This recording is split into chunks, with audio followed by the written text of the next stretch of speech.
আসসালামু আলাইকুম রহমতুল্লাহি ওয়া বারাকাতুহু। সম্মানিত ভিউয়ার্স, আশা করছি ভালো আছেন। আল্লাহ পাক সবাইকে ভালো রাখুন, সুস্থ রাখুন, বিপদমুক্ত রাখুন, আমিন। সম্মানিত ভিউয়ার্স, আজকে আবার লাইভে আসলাম হাসনাত আবদুল্লাহকে নিয়ে কিছু কথা বলার জন্য। আমি আবারও সেই লেডি হিটলারের দালালদেরকে এবং খুনি হাসিনার দালালদেরকে, কুত্তালীগ ছাত্রলীগদেরকে সাবধান করে দিতে চাই। আপনারা আসলে অশিক্ষিত রাজনীতিবিদ। আপনারা রাজনীতিবিদ বললেও ভুল হবে, আপনারা হচ্ছেন টোকাই রাজনীতিকার, অশিক্ষিত টোকাই রাজনীতিকার। আর কিছু শিক্ষিত জ্ঞান পাপী আপনাদের মধ্যে রয়েছে, এরা এদের ক্যারেক্টারলেসের কারণে এবং অর্থলোভী এবং সম্পদলোভী এবং অত্যাচারী হওয়ার কারণে এদের বিবেক বোধ বলতে কিছুই নেই। আপনারা একটা জিনিস ফলো করেন, আমি বারবার বলি, যেটা হচ্ছে স্বৈরাচার কখনো চিরস্থায়ী হয় না এবং দেশপ্রেমিক নেতা কখনো পালায় না। এরপরে হচ্ছে যত অত্যাচার জুলুম বেশি করা হয়, হত্যা খুন বেশি করা হয়, ততই বিপ্লবের পথ প্রজ্বলিত হয় দ্রুত। আজকে আবু সাইদকে যদি আপনারা হত্যা না করতেন সেদিন, তাহলে হয়তো পরিস্থিতি এত দ্রুত মোড় নিত না। হয়তো মোড় নিত কিনা তাও সন্দেহজনক ছিল। কিন্তু আবু সাইদের উদাহরণ এবং মুগ্ধের উদাহরণটা আমি এভাবে বলবো যে একটা বাড়িতে যখন আগুন লাগে, তখন সেই বাড়িতে আগুন বা একটা ঘরের আগুন নেভানোর জন্য আপনি কি ব্যবহার করবেন? আপনি যদি পানি ব্যবহার করেন তাহলে আগুনটা নির্বাপিত হবে। আর আপনি যদি পানি ব্যবহার না করে সেখানে পেট্রোল ব্যবহার করেন তাহলে কি হবে? আগুনটা কয়েক হাজার গুণ স্পিড নিয়ে জ্বলবে। এটাই তো বাস্তবতা। ঠিক মুগ্ধ সাইদের হত্যাটা বা শহীদ হওয়াটা ছিল সেদিন এরকম আগুন মধ্যে পেট্রোল ঢালার মতো।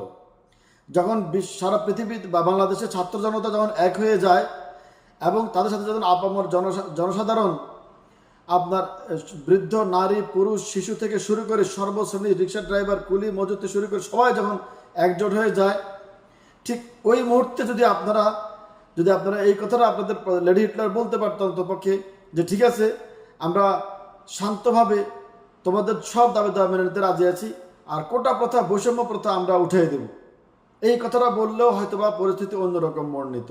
যাও, সবে আল্লাহর ইচ্ছা। কিন্তু সেখানে ওই মুহূর্তে যখন আপনি সাইদ মুগ্ধকে যখন আপনারা দুনিয়া থেকে বিদায় করলেন, তখন ঠিক আগুনের মধ্যে পেট্রোল ঢেলে দিলেন। আগুনটা কয়েক হাজার গুণ স্পিড নিয়ে জ্বলে উঠল। এক সাইদকে আপনারা দুনিয়া থেকে বিদায় করলেন, এক মুগ্ধকে দুনিয়া থেকে বিদায় করলেন, কোটি কোটি মুগ্ধ তৈরি হয়ে গেছে সাথে সাথে, কোটি কোটি সাইদ তৈরি হয়ে গেছে সাথে সাথে।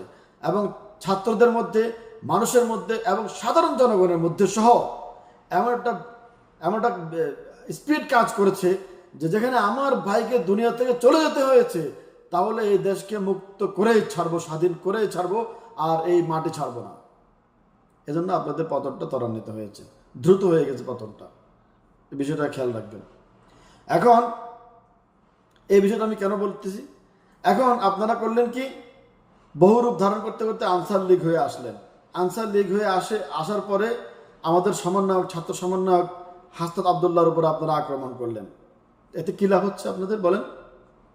আপনারা একটা হিসাব করেন। আপনারা তো দাবার খেলায় দাবার গুটি চালতে ভুল করেন বারবার।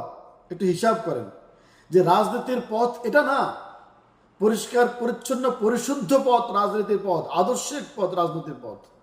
আপনারা বারবার হত্যার পথ বেছে নিতে চাচ্ছেন। এখন আপনারা এক সাইদকে হত্যা করে আপনারা ক্ষমতাচ্যুত হয়ে আজকে ব্যান্ড হয়ে গেলেন। এখন হাসনাত আবদুল্লাহকে আপনারা আজকে আহত করলেন, তাকে মারলেন। এতে করে কি হলো? এতে করে আপনাদের আনসার বাহিনীর ভাগ্যাকাশে কালো মেঘ জমা হয়ে গেছে। কথাটা লিখে রাখেন, ডায়েরিতে লিখে রাখেন। আনসার বাহিনীর ভাগ্যাকাশে কালো মেঘ আপনারা নিজেই কি করলেন? লিখে দিলেন হাসনাত আবদুল্লাহর গায়ে হাত তুলে। এই অপরাধের ক্ষমা আপনাদেরকে করা হবে না।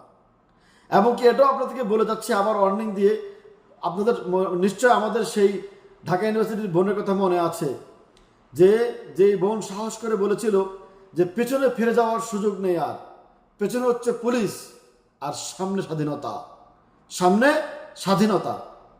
এমনকি সে এটাও বলেছিল, আর যদি একটা মেধা পড়ে তাহলে আমরা 10টা কোটা গিলে খাবো, আর আমরা জীবন দিতে এসেছি, হয় মরবো না হলে মরে যাব, মরবো না হলে মেরে যাব।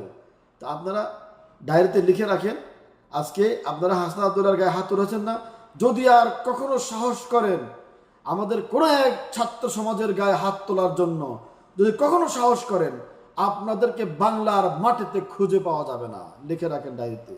আর একবার যদি কোনো বাহিনীর রূপ নিয়ে ধারণ করে আপনারা আসার চেষ্টা করেন, আপনাদেরকে বলছি, আপনারা জামাত ইসলাম থেকে বিভিন্ন দল থেকে শিক্ষা নিয়ে আপনারা মাঠে জনগণের মাঝে চলে যান, নামাজ পড়েন, তওবা করেন, আপনার সাধারণ মানুষের সাথে মিশে যান, সাধারণ মানুষের সাথে কাজ করেন।